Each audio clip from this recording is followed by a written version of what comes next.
विद्यार्थी मित्रों, आज आपणे धोरण 8 ની અંદર प्रकरण नंबर 1 સમય સંખ્યા વિશે અભ્યાસ કરીશું। સમય સંખ્યા વિશે તમે 7મામાં થોડા એના વિશે સાંભળેલું હશે કે સમય સંખ્યા કોને કહેવાય। હવે એના વિશે આપણે થોડી વિસ્તૃત માહિતી મેળવવાની છે। સમય સંખ્યાઓ શીખતા પહેલા આપણે એની આગળની સંખ્યાઓ વિશે અભ્યાસ જરૂરી છે। તો એમાં જોઈએ સૌથી પહેલા પ્રાકૃતિક સંખ્યાઓ, જેને ઇંગ્લિશમાં નેચરલ નંબર્સ કહેવામાં આવે છે, બરાબર। તો પ્રાકૃતિક સંખ્યાઓ કોને કહેવાય? તો જેની શરૂઆત 1, 2, 3 થી અહીંયા 3 ડોટ છે, મતલબ અનંત સુધી, એટલે કે અસંખ્ય સુધીની જે સંખ્યાઓ છે તે સંખ્યાઓને પ્રાકૃતિક સંખ્યાઓ કહેવામાં આવે છે, બરાબર। બીજું, તેમને ગણતરીની સંખ્યાઓ પણ કહેવામાં આવે છે। આપણે ધોરણ 1માં જોયું કે આપણે જ્યારે પ્રાથમિક શિક્ષણની શરૂઆત કરીએ ત્યારે આપણને પહેલાં એકડી શીખવાડવામાં આવે છે। જો કેમ? કારણ કે એની ગણતરીની સંખ્યાઓ છે। જો આ સંખ્યાઓ ન હોય તો આપણે કોઈ ગણતરી કરી શકતા નથી, એટલા માટે એટલે આમને ગણતરીની સંખ્યાઓ પણ કહેવામાં આવે છે। હવે જોઈએ આગળ કે 1 એ સૌથી નાની પ્રાકૃતિક સંખ્યા છે। જ્યારે તમને કદાચ પૂછાય કે 2 અંકની સૌથી નાની પ્રાકૃતિક સંખ્યા કઈ, તો 10। 2 અંકની સૌથી મોટી પ્રાકૃતિક સંખ્યા કઈ, તો 99। આ રીતે। બીજું, તેને સંકેતમાં n વડે દર્શાવવામાં આવે છે।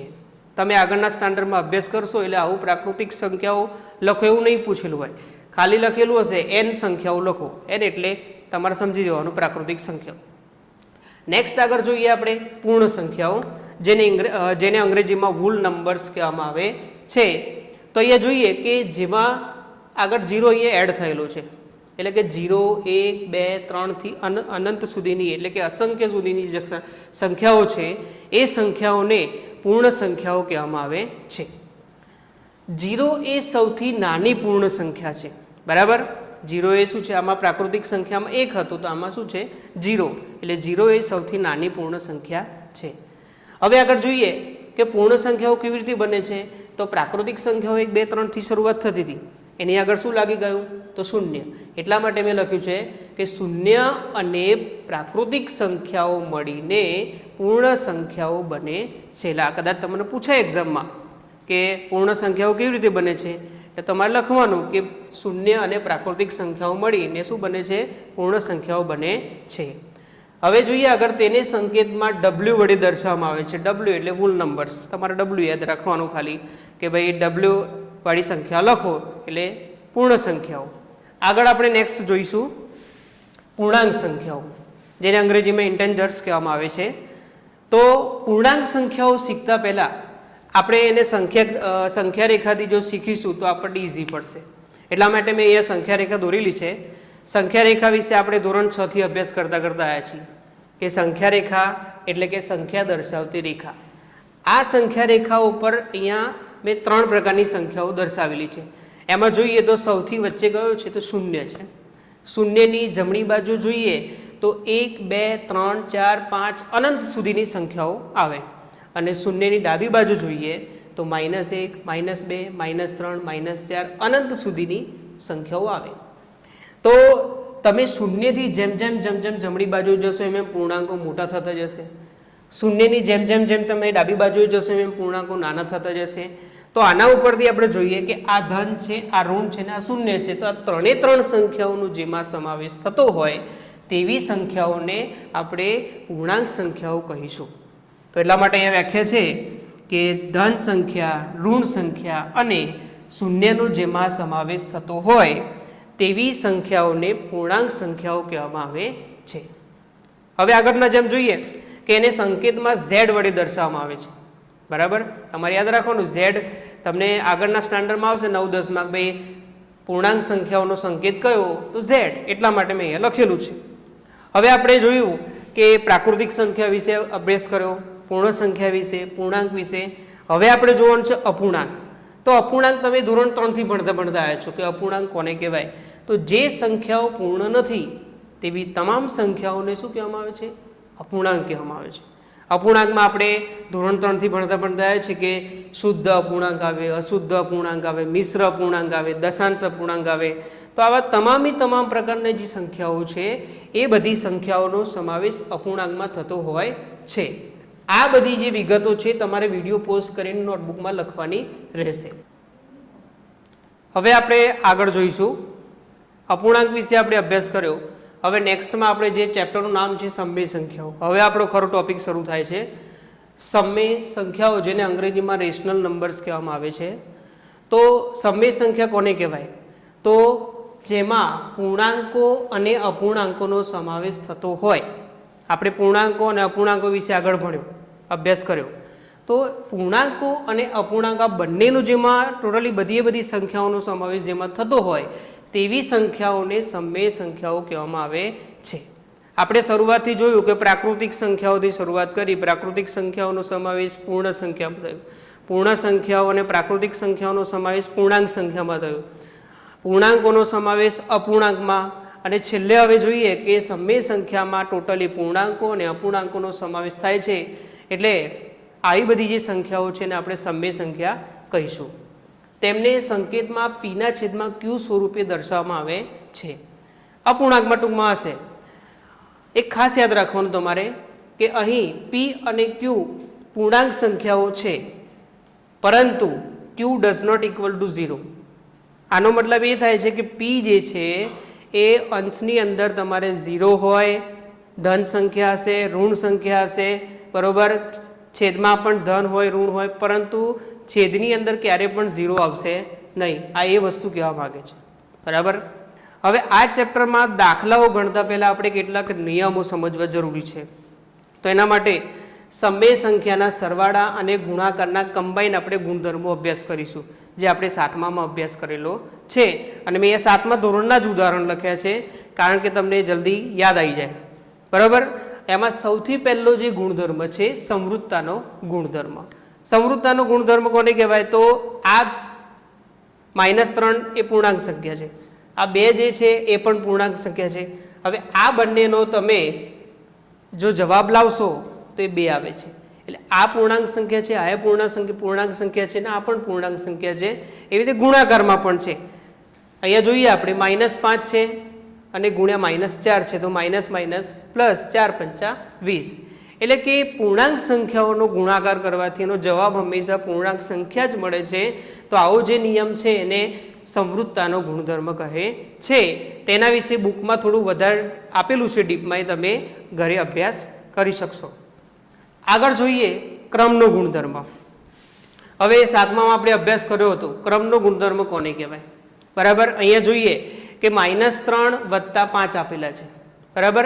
એની સામે જોઈએ તો જે 3 હતા એ પાછળ જાય છે, જ્યારે 5 જે છે કે આવી જાય છે આગળ આવી જાય. એટલે ક્રમ બદલાય છે.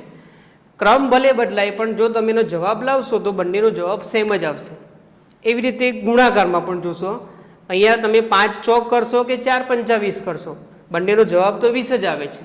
એટલે કે અહીંયા પણ એમ કહેવા માંગે છે કે સમય સંખ્યાઓનો તમે સરવાળો અથવા તો ગુણાકાર અથવા તો બાદબાકી એ તમે ગમે તે ક્રમમાં કરશો તો તમને જવાબ હંમેશા એક જ સરખો મળશે. ત્યાર પછી આગળ જોઈએ જૂથનો ગુણધર્મ.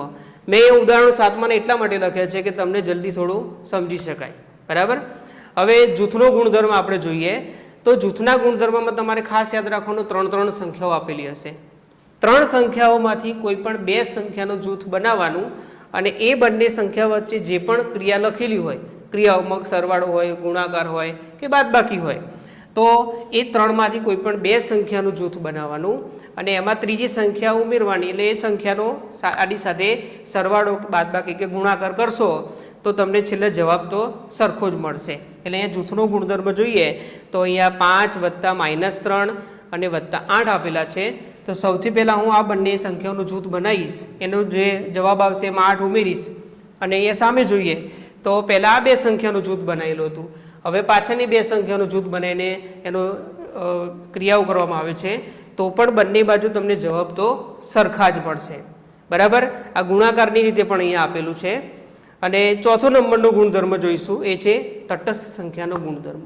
તો આપણે 7મામાં અભ્યાસ કર્યો હતો કે તટસ્થ સંખ્યા કોને કહેવાય? તો જે સંખ્યાને આપેલી સંખ્યામાં ઉમેરવાથી જવાબમાં કોઈ પ્રકારનો ચેન્જીસ ન આવે તો તેવી સંખ્યાને શું કહેવામાં આવે છે? તટસ્થ સંખ્યા કહેવામાં આવે છે. અહીંયા લખ્યું છે 5 વત્તા 0 બરાબર 5. 0 ની અંદર તમે 5 ઉમેરશો તો 5 ના 5 જ આવે છે. એટલા માટે સરવાળાની તટસ્થ સંખ્યા કઈ છે? 0. એવી રીતે જોઈએ તો 5નો 1 સાથે ગુણાકાર કરવાથી 5 ના 5 જ રહેશે, 6 થતા નથી, એટલા માટે ગુણાકારની તટસ્થ સંખ્યા કઈ આવે છે? 1 આવે છે.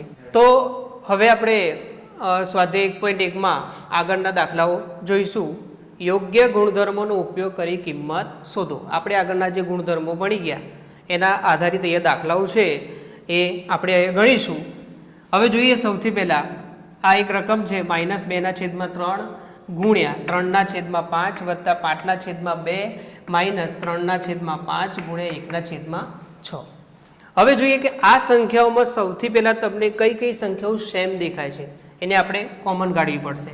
તો અહીંયા જોઈએ તો 3/5 અને 3/5 આપણને સેમ દેખાય છે, એટલે એને આપણે શું કરીશું? કોમન લઈશું. તો એટલે 5 -2/3, પછી આપણે લખીશું અહીંયા -1/6 અને છેલ્લે આપણે લખીશું 5/2. બરાબર. હવે આપણે જોઈએ કે આ બંને સંખ્યાઓ કેવી છે? માઇનસ છે. બરાબર. તો હવે આપણે આ બંનેનું માઇનસ છે એટલે કે બાદબાકી કરવા માટે શું કરવું પડે? સૌથી પહેલાં તો બંનેના છેદ સરખા કરવો પડે ને. છેદ સરખા કરવા માટે શું કરવું પડે? આપણે એનો લસા લેવો પડે. તો તમને ખબર છે કે 3 અને 6 નો એલસીએમ શું આવે? તો 6 આવે. બરાબર. તો એ લખીશું આપણે 3/5. આ બંને વચ્ચે કશું નથી એટલે ગુણાકાર કરી દેવાનો. બરાબર. હવે આ બંનેના છેદ સરખા કરવા માટે -2 અને /3, 3ને કેટલા વડે ગુણવામાં આવે તો 6 થાય? તો 2 વડે. તો આ 2 અહીંયા લખીશું ને 2ને ક્યાં લઈ જશું આપણે? ઉપર. અહીંયા તો ઓલરેડી આપણે 6 આપેલા જ છે એટલે 1/6 જ લખીશું. છેલ્લે આપણે લખીશું 5/2. બરાબર. હવે આપણે લખીશું અહીંયા 3/5 બરાબર ગુણ્યા પ્લસ માઇનસ એટલે કે -4, 3 દુ 6 -1/6 વત્તા 5/2. બરાબર. હવે આપણે શું કરવાનું છે? તો આ બંનેનો સરવાળો થશે. 3/5 ગુણ્યા -4 -1, આ બંનેનો એલસીએમ સરખો છે એટલે 6 ને આપણે કેટલી વખત લખીશું? તો માત્ર એક જ વખત લખવાનું. ત્યાર પછી આપણે લખીશું 5/2. બરાબર. આગળ જોઈએ 3/5 ગુણ્યા આ બંનેનો માઇનસ પ્લસ એટલે કે -5/6 વત્તા 5/2. બરાબર. હવે આપણે જોઈએ અહીંયા બંનેનો શું થશે? ગુણાકાર છે એટલે ગુણાકાર કરો. આપણે અહીંયા છેદ ઉડાડવા પડશે ને. તો 5 એકા 5, અહીંયા આવશે -1, 3 એકા 3 ને 3 દુ 6. બરાબર. એટલે અહીંયા આપણે આગળ લખીશું -1/2. બરાબર. અને વત્તા 5/2. બરાબર. હવે જોઈશું કે બંનેના છેદ કેવા છે? સરખા છે. બરાબર. તો અહીંયા આપણે લખીશું -1 વત્તા 5. આમાં લસાની જરૂર પડશે. અહીંયા લસા સરખો છે, બંનેના છેદ સરખા એટલે લસા કાઢવો પડે નહીં. એટલે 2 આપણે કેટલી વખત લખીશું? માત્ર એક જ વખત લખીશું. બરાબર. હવે 5 માંથી 1 જશે એટલે કેટલા વધે? તો 4. 4ના છેદમાં શું આવશે? 2. 2 એકા 2 અને 2 દુ 4. તો આનો તમારો જવાબ શું આવશે? 2. હવે આપણે આગળનો દાખલો જોઈશું. બરાબર. એમાં લખ્યું છે 2/5 ગુણ્યા -3/7 -1/6 ગુણ્યા 3/2 વત્તા 1/14 ગુણ્યા 2/5. તો સૌથી પહેલાં આપણે અહીંયા પહેલાં તો ગુણધર્મ પ્રમાણે સંખ્યાઓ આપણે ગોઠવી લઈશું. જોઈએ તો 2/5 ગુણ્યા -3/7, પછી જે આખી જે સંખ્યાનો પોર્શન છે આપણે એને આગળ લઈ દઈશું. બરાબર. વત્તા 1/14 ગુણ્યા 2/5 અને આ જે સંખ્યાઓ છે એને આપણે પાછળ લઈ જઈશું. -1/6 ગુણ્યા 3/2. બરાબર. હવે જોઈ લો આ બે વચ્ચે ગુણાકાર છે, આ બે વચ્ચે ગુણાકાર છે અને આ બે વચ્ચે ગુણાકાર છે. હવે જોઈએ આ બે સંખ્યાઓની અંદર એનો ગુણાકાર તો છે પણ વચ્ચે શું છે? સરવાળો. તો એના માટે સૌથી પહેલાં જોઈએ કે આ બંનેમાં આપણે લગભગ 7મા ધોરણમાં વિભાજનનો ગુણધર્મ જોયો હતો. તો વિભાજનના ગુણધર્મ પ્રમાણે જોઈએ અહીંયા તો આ બંને મતલબ આ વિભાગમાં કઈ સંખ્યાઓ એવી છે કે જે બંનેમાં મતલબ સેમ છે તેને આપણે કોમન લઈ લઈએ.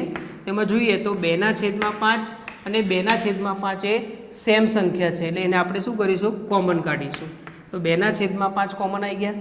પછી અહીંયા ગુણાકાર, અહીંયા શું બાકી રહે છે તો -3/7 બરાબર.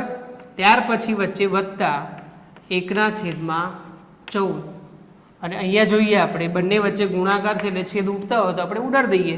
તો 3 × 3 અને 3 × 6 બરાબર.